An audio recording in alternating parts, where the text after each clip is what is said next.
Hi there, Neil from Diagonal Move here. Today I'm going to feature a game called The Hill of Death, Champion Hill. It's a two-player hex encounter wargame set during the American Civil War at the aforementioned battle. It's a game which has completely defied my ability to learn. This is slightly surprising because I play a lot of wargames. It's true to say that some war games take me longer to learn than others. There's a bit of a learning curve quite often with some of them, and eventually I get there in the end with most of the games I've got. But every now and again there's a game that comes along, and for inexplicable reasons and despite any indication to the contrary, I really struggle to fully take it on board and to learn and play the game. And The Hill of Death is one of those games, and it is completely inexplicable as to why this might be, because it's was designed by a designer that I really am a big fan of. It's by a publishing company that's a mainstay of the channel. I feature Tiny Battle games all the time. It is a historical period that I quite enjoy playing. It's in a series, the Shattered Union series, which is essentially an evolution of a series I've played before and enjoyed, which was the Blind Sword series. It's totally inexplicable. The rules aren't even that hard to read through. Okay, but for some reason I have struggled learning this game. Now that could just be me. It could be that I've just reached a point where I'm trying to read these rules and they're just not sinking in for various reasons. Maybe just too long a day at work or something, I don't know. It could just be that I'm playing this two-player game solo, and maybe there's just too many decisions for me to make as a solo player coming into the game for the first time.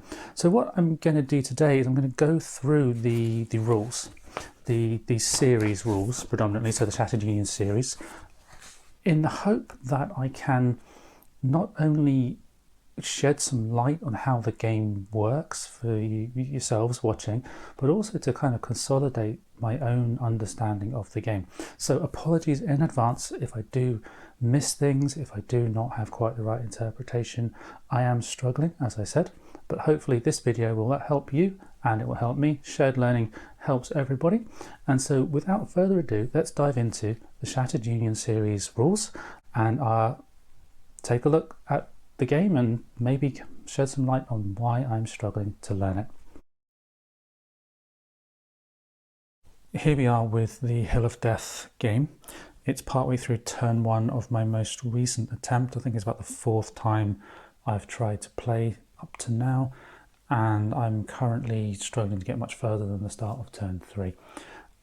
I guess as I go through I can point out some of the things I'm particularly struggling with, but what I wanted to do before I dive into any granular detail is give a sense of what's in the game and how the game flows before jumping into some of the detail, because it is a surprisingly detailed game for what is a relatively small game. Components wise, this is print and play, so it will look slightly different if you have the retail copy. The most telling example of that is probably the fact that the dice here wouldn't look the same, and obviously the components and the cards would probably be slightly different sizes, different colours, whatever, as a result of my print and play copy. The game is set up for scenario one, and these dice here just represent the cutoff point for the map, so just ignore those green dice. But the way the game works, and I do want to just try to do that flow of the game before diving into any of that granular detail, is you basically have a set of cards, and there's lots of different cards. Some applicable to the Union player, some of them are for the Confederate player or the Rebel player, however you want to describe it. And at the start of each turn you'll create a separate deck, which for the purposes of this is this deck here. And on a turn, one of the players, it doesn't really matter which one, will flip the card over, and it will have one of varying different types of cards. So for example, this is an event card, it's in the Confederate colours, and it gives you the option to hold or play. Now this one you hold, and then when you do play it at a later point, you do one of the two effects. Or you can spend the card as what's called a default event, but we'll get more into the detail of that. But the point is, the card draw tells you what's going to happen in the next part of the turn. So we might have a Confederate choice of what to do there. The next time the card's drawn, it could be a union, and it might say something like play immediately. There are some cards in here that will do things like a generic effect might happen from what they call the fog of war and the friction of war cards. So the game is based on creating this deck and then playing through this deck each turn. And the deck will, if I can find an appropriate card, for example this one, will tell you things as in addition to events, what divisions can activate, whether they attack, defend, and so on. And then when you run out of cards, you've played through all these cards that you have available to you in the turn, what you do then is you play any that have been held back. For example, these two were held back previously, so each player gets a chance to play any unplayed cards. Then the whole thing gets put back into a pile and the players choose cards for the next turn, and the sequence starts again. So that's the flow. It's a card-driven game, which kind of acts a bit like a chip pull game from the Blind Sword series or one of the other chip pull games, but with the cards instead of the chips, if that makes sense. So that's the general gist of how the game works. Now, getting to that point requires a little bit of rules reading and so on. And as I mentioned at the beginning of the video, there's two different rule books. There's the series rule book, which is this one, and then there's the scenario or the game rule book. It's one of those ones where there are certain changes applicable to the game, but for this video, I'm just going to focus as much as I can on the series rules, just to highlight the flow of the series without getting too much into the changes, because there are quite a few changes. But I just wanted to run through the sequence of play for a generic game in the series, rather than being too detailed about this particular variation. And so when we look at that sequence of play, there's a number of different steps, and each step has various sub-steps, and so it's just here. I don't know if you can see that, but you have a command decision phase, a held formation activation card phase, an activation phase with multiple sub-steps within, and then an end phase. And the part where you build the deck of cards is the command decision phase. The part where you reveal a card and then the applicable player takes a go, that's the activation phase. And there's lots of different things that happen based on that. So let's have a quick look at some of the components, I guess, and what you might need to do in order to get that deck set up. So, and this is where I am going to have to go to the series rules just for a moment. Sorry, the game rules just for a moment, rather than the series rules, because each game within the series will have a different way of setting up based on the scenario and based on the battle being played, and there's going to be differences between each of the games in the series depending upon the scenario that you're playing through. So for example, what you'll do is you'll have the game turn, and in each game turn it will tell you what cards you play, or you have the choice of playing into that deck. So for example, in game turn number 1, you put in the generic cards, which are the friction of war and the fog of war cards. Then you put in the commander-in-chief cards, I think they're called, and then you place a few other cards. So for example, in here somewhere I have some of those cards. So this would be turn 1 set up previously. So you'd have the friction of war card, which is a generic effect, and it adds in some confusion into the game, so that would go into the deck. You'd then have the fog of war card, which again, a little bit of confusion, a generic effect, that would go into the deck. And then you would have the CIC cards, if I can find them. So for example, here we have Pemberton B. This is the Commander-in-Chief card for the rebel. That goes into the deck. And then we will also have Grant B, and it's B because there's another version of this labelled A, basically, and they will go into the deck. And then you have a choice, depending on which side you're playing, of what other cards to go in. So you can choose, for example, I think on the first turn, you can have, where are we? We can have the Union player gets 2 key event cards and 1 random event card. and then you can add in a key event card for the Confederate player and 2 random events for the Confederate player. So the random events are going to be these ones without a division on, and so you choose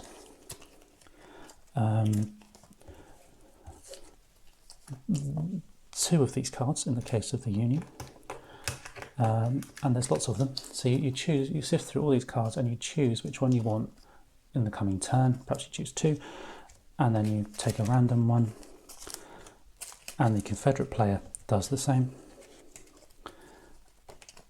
So take that one out. So you have all these event cards, and in this case you perhaps choose 1 and then take 2 randomly. And that's the basis of your deck, and then each turn you'll also have some of these division activation cards to place in there as well.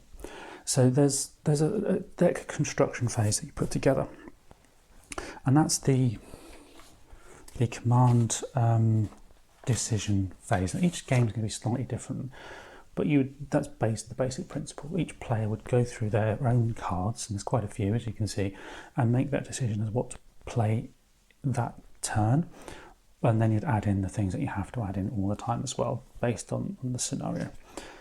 Then you would have the opportunity to play any cards that are already held.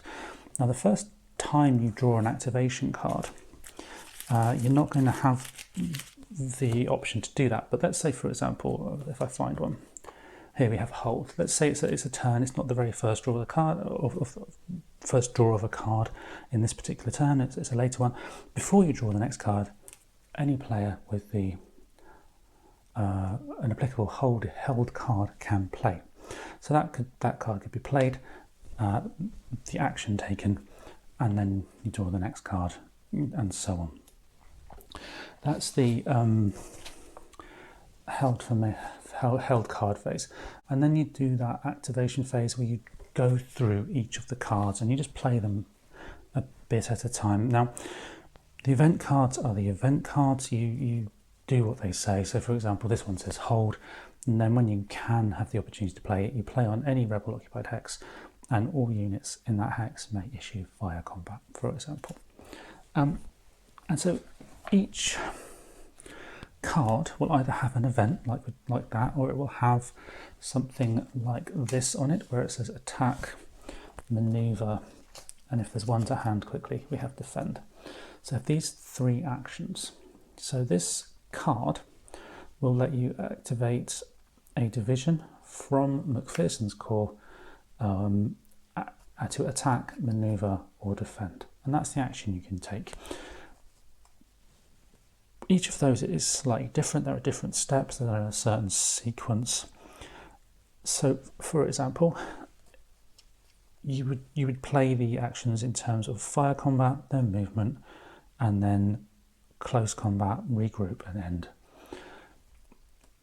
You wouldn't do all of those steps at all of these cards. So, for example, with attack, the attack order, you can activate 1 division. They can engage in fire combat. They can then move up to 2 movement points, then engage in close combat. But they cannot regroup. So if they're shattered or they have a negative effect on them from a previous part of the game, they cannot remove that as part of that card. Defend, on the other hand, may not engage in close combat, but they can regroup. There's a limited amount of movement available, and so you see how things get restricted. Maneuver is a better movement, but you cannot do any combat really, so it's just a way of repositioning your troops. And so these cards allow you to move in certain places and do certain things. When the deck is empty, as I said, anyone who still has any held cards can play them, and then you put all the cards out of hand back into the overall pile of cards, and then you choose the ones you have based on the next turn. And as the scenarios progress, when I find the right book, as the scenarios progress, you get different cards that can be added in. So you can have a formation activation from Stevenson's division. Here we have McClellan's Corps and McPherson's Corps. The 12th Division artillery can come in, and so on and so forth. And each of the 6 turns in this beginning scenario has a different range of cards you can play. Some stay for the game, some stay for the turn. Let's have a quick look in more detail at the counters and how you can identify what brigade, what division, and so on that they belong to, and how you can start to act out some of those card-driven actions on the board. Let's take a closer look at the information that we have on this counter here, just using this union counter. We have a strength point rating, which in this case is 6. We have a cohesion rating, which is the number that's used to perform any tests and so on like that. You roll against that number.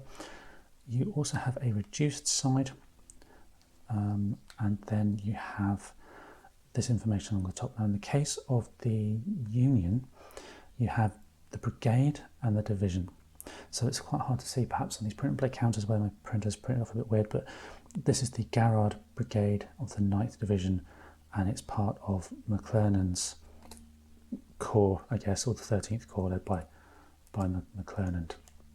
So that little letter there tells you the overall alliance or the allegiance of the unit.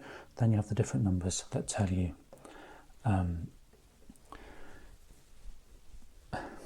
which division and brigade they're in. And for example, if you were to look at somebody from McPherson's corps, very similar layout, but with the different circular flashing there, just to show it's a different corps. And this card would enable you to activate this guy, but not this one, because they're not part of the right corps. And if you, on this particular card, if you roll a 1 to 5, you can activate the brigade, which will be the Garrard Brigade, and there's a few of those units under Garrard. But the roll of a 6 would be the division, which would be everybody in the 9th Division.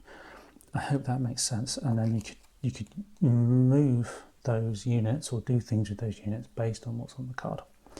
For the Union, that's how it works. For the Confederates, it's slightly different.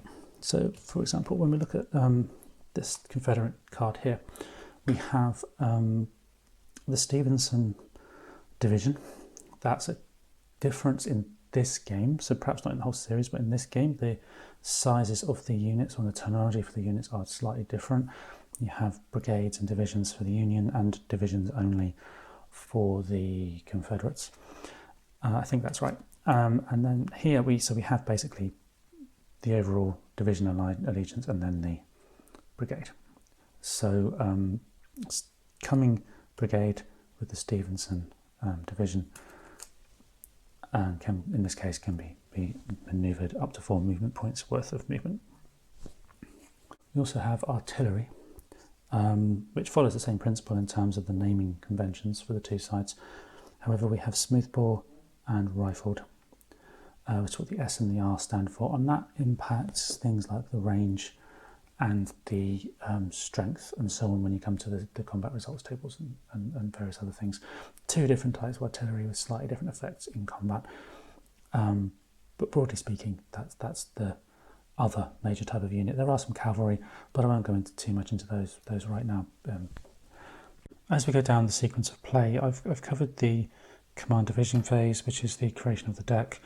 I've sort of loosely touched on what happens in terms of how you control your units with the cards that are drawn, and there are events and so on. But let's have a look at the fire step, the movement step, and the close combat step, because they're probably the things you'll be doing the most in the game in terms of the actual gameplay. So in order to do that, I'm going to have to sort of make up a scenario, because these things are quite involved. There are a number of tables at the top here, which I will show in a little bit more detail a bit later, and there are these dice that we need to talk about. Let's have a look first at the dice. 5 dice come in the game, and they are very important to combat. Now, just a quick note, the colours are slightly out in my P&P version because this dice here would normally be grey rather than gold. However, you do get 5 dice, and they are used for different things based on their colour. For example, the red and the white dice here are used for combat result table checking for fire combat. Blue and grey are used for fire combat cohesion tests, and also for close combat cohesion tests, We also have things like ammunition problems, which is what the black dice is used for. That's the ammunition roll. The tables, the combat tables, are based on strength points, and they're based on a cohesion test, using that number on the bottom right hand side there of the counters. When you've determined your strength points, you'll look along the top, apply any modifiers. So that would be perhaps at higher elevation, which may move the CRT one way. It may be long range, which may move it the other way. So for example, if we had a unit, and I'll just use this green dice here, let's say we had strength points of 10, we would apply some modifiers. Maybe they're at a higher elevation, so they'll go from 10 to 12 to 13 to 15 column, but they're at long range, so they'll drop back down to 8 to 9. And so you modify the table based upon the modifiers and the situation on the board. Once you've done that, you need to then check the cohesion test. These numbers here, the N and the E and the R and so on, they stand for different cohesion types. I think it's things like severe and critical and tough, the cohesion names. And basically, the closer to the right corner at the bottom here that you go, the more challenging it is for the defender to survive or to recover from. Close combat is very similar in terms of the general principle of how it works. Right, let's have a quick look at how that would work out in practice. Let's pretend for a moment that we have these guys here at the bottom of this hill. On the map, there's different features. Now, there's no terrain key as such in the game, or at least not in the P&P version of the game. I don't know if that's a quirk of the P&P or if that's true. There's basically a list of terrain costs, but there's no like pictorial terrain card like there usually is in games in this one. But basically what we've got is some creeks or some streams, and we've got some different elevation, and that is important. These grey lines here represent the elevation, and we have like a lower elevation, a moderate elevation, then a higher elevation, right? And that impacts how you perform ranged combat. So let's pretend for a moment that we had this card, and it's an attack card. Let's pretend also that we've rolled a 6, so we can use everybody from the 9th Division in this combat from the Union side. And let's just pretend we have a guy here, and then let's just say we've got a guy there as well. Okay. Broadly speaking, and again, broadly speaking, what would happen is you would determine the line of sight. We're at a higher elevation. There's no intervening hexes, so we're okay. If we were here, we could not see with that unit because we have intervening hexes. The woods would also obscure, but even if we were here, we have an intervening hex, so that would obscure line of sight. We would perhaps be able to see if we were here. That's okay because we're at a higher elevation looking down, but we are then at long range.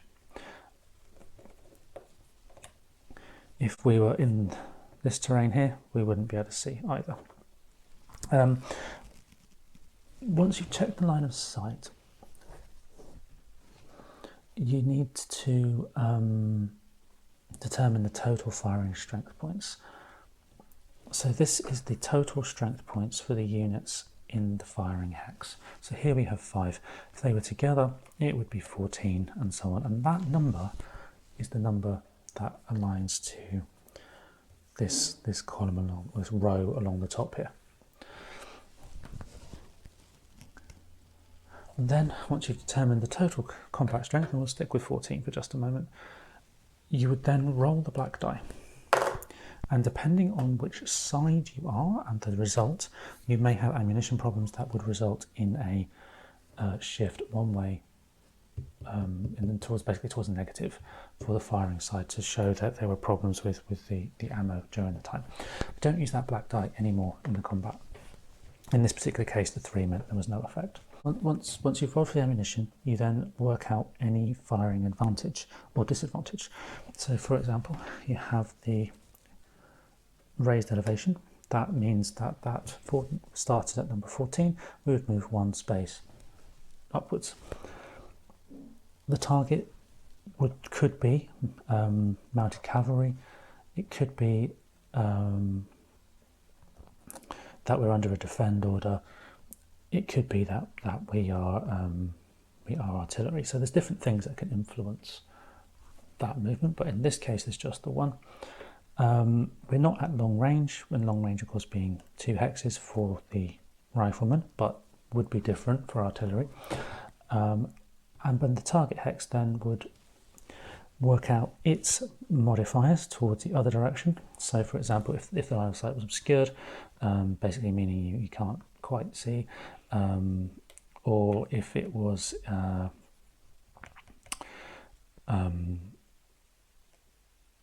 in cover, for example, or the various things that can move it back the other way, but in this case there aren't any. So we have a final result of 16 to 18 on this, which is basically this column down here. We then roll the remaining dice. The red and the white then are red. It was red first, then white, and they match up to a number on the column here, which in our case is 46. And so we look across, we look at 16 to 18 down to 46, and we have an S. That is a severe cohesion check. Once we've worked out the cohesion test type, we look at the numbers on the right hand side and we deduct one from the other. In this case, it's both sides have 3, so it's a 0. So there's no additional subtraction for cohesion rating. And then we take the firing roll and deduct the defending roll from it, which in our case would be -3. And that -3 is then cross-referenced at this table below under the S, which I believe is severe. And we have a -3 with an S, which is a result of SH brackets SK1, which in our case means the defending unit is shaken, and you can optionally apply the skedaddle result. So you're shaken automatically, and then you have the option to retreat.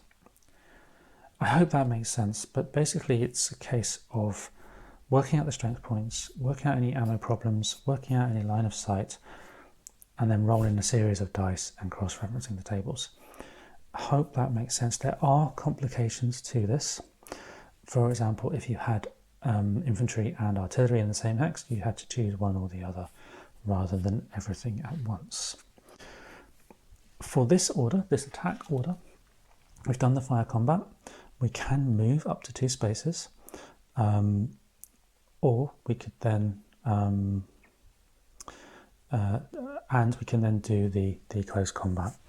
But before we do that, the defending player in this instance has to decide whether or not they're going to retreat. If they choose not to retreat, they can fire back.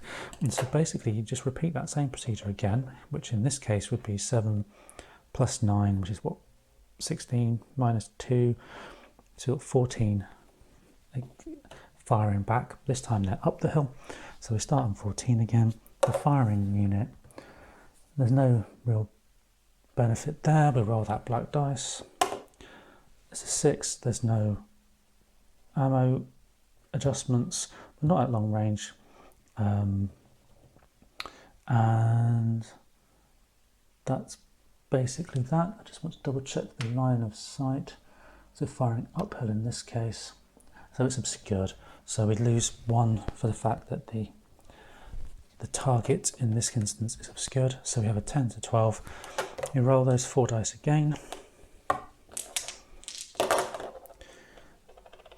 This time a 56 and a 2 and a 3. So 56 here is a S result again. We have a 1 difference, and we then have a 1 difference here as well, so it's -1 with the 1 difference, so that's a 0 if I'm correct, and then an S on a 0 is a ds/sh plus sk1. So the result is a ds/sh plus sk1, and then we can choose to apply the left or right result for each unit. Right, so that means we can then choose what type of result to apply. And that process of firing back, firing back can go on until basically someone's forced to retreat or somebody dies. So it can go on quite a long time each time you do that firing. But let's say we are wanting to do something else, or we have a different order. Let's say we have the maneuver order. So when you do the different combat steps, you do the fire combat first, followed by the moving, followed by the close combat. When you maneuver, or when you just move, there's no option to perform any combat. So basically what you do is you pick your brigade that you've activated. In this case, we'll activate the coming brigade, and we can move up to 4 movement points, and we can march. Marching is a special type of movement along the road. Otherwise, you just move the movement point allowance. With the Hill of Death game, the movement points allowance is sort of here. So you have the different costs. So moving uphill costs 1, or an additional 1 on top of the base terrain. So here we would move 2, and then 3, 4. If you wanted to do the march, that's a greater rate along the road with certain conditions about where you start and where you stop. With maneuver, you cannot get more than a certain number of hexes away from the enemy. So for example, if we had started here, we couldn't go straight up to the enemy because we can't engage. When you're next to each other like that, it's engaged. But you can you'd have to sort of stop here basically, because you can't get within a certain number of hexes under this particular order. It's really a repositioning type order. There's no combat, there's no regrouping. It's just moving, this maneuver order. So defend. When you defend, you cannot move close to the enemy, but you can perform fire combat without any close combat afterwards, and you may regroup. So we covered the fire combat, we covered the movement element of that. Obviously the fire combat would happen before any movement, but then we have the regroup. Now regroup, basically all it is you just reduce the damage, so you remove or you flip if you're disrupted, and so on. So it's kind of a way of recovering some members of the forces that you've got in front of you. We haven't covered close combat, but it is very, very similar to the fire combat in the sense that you add up the strength points and then use those tables to determine what type of test rating you're taking, and then the test rating determines what type of damage or otherwise that you have to endure. And we would just use a different table here once we've determined the strength points. So you have the strength points along the top here. You work out the final row, and then you apply the results based on the colour of the column in this table. You sometimes do have a brutal melee and other effects as well, but I won't go into that too much now. It's quite a bit already, but just to say, with a brutal melee, what you do is you roll on a slightly different table and apply those effects as well. Okay, winning the game is based on the scenario, and you would have certain locations would have these victory point tokens, which you would add up at the end of the game or as the game goes along, depending on the scenario you're playing and the game. that was my attempt to explain how the Shattered Union series flows overall, with a few little added bits in from the Hill of Death specific rules. I will leave it up to you to decide whether or not that actually made any sense, or if it was just half hour of garbled gibberish. But as I sat here and explained, or tried to explain, my understanding of how this game works, I think I've realised what the challenge is I'm facing, and it's basically one of decision overload. There's a lot of rules within the series rulebook that are modified by the scenario rules, which is kind of, you know, a fairly standard way to do a wargame rulebook. But when you add that, and it's not my favourite thing by any stretch of the imagination, when you add that to this relatively complex process of sifting through these cards at the end of each turn to find which cards you want to play next, and then adding in standard cards and trying to work out what each one does, on top of working out what the units you can activate based on the different unit types that you've got, and then once you've figured out what all that does, you then have to work out how to roll and, you know, apply whatever you do to the table to try and get the best result from the table. And all together, all combined, it just adds up to be just too steep a learning curve for me, for the type of game that this really is, or for my willingness to invest the time into the type of game that this is. It seems like it should be a really fun, quick playing game of tactical Civil War combat. And I'm pretty sure that when you get over that learning curve, it is, but that learning curve, and particularly having to try and figure out what all these different cards do each time you're starting up a new turn, it's just a bit too much of a learning curve for me, and too much of a time investment. I think this is exacerbated by the fact I'm playing it solo. It really is, because I'm doing that not just for the side I'm, you know, ostensibly playing, so whether that's a Union or a Confederate, I'm also doing it for the other side as well. And I'm trying to work out at what point to play any held cards, and some of these cards impact the held cards that the other player would have. And all in all, it just works up to being decision overload, I think, particularly in these early stages. And maybe if I persevere, it will click and I will get it, and it will move much more quickly. But right now it does seem like I'm spending an awful long time staring at these cards and looking at these rulebooks, trying to figure out what bit goes where and how best to do something. So that is the crux of my personal challenge with the game. Hopefully the overview has let you see what is involved, and maybe, you know, hopefully you don't find it quite so daunting a task as I clearly do. With all that said, then, I think the time has come to draw a curtain on this particular video, and hopefully see you next time.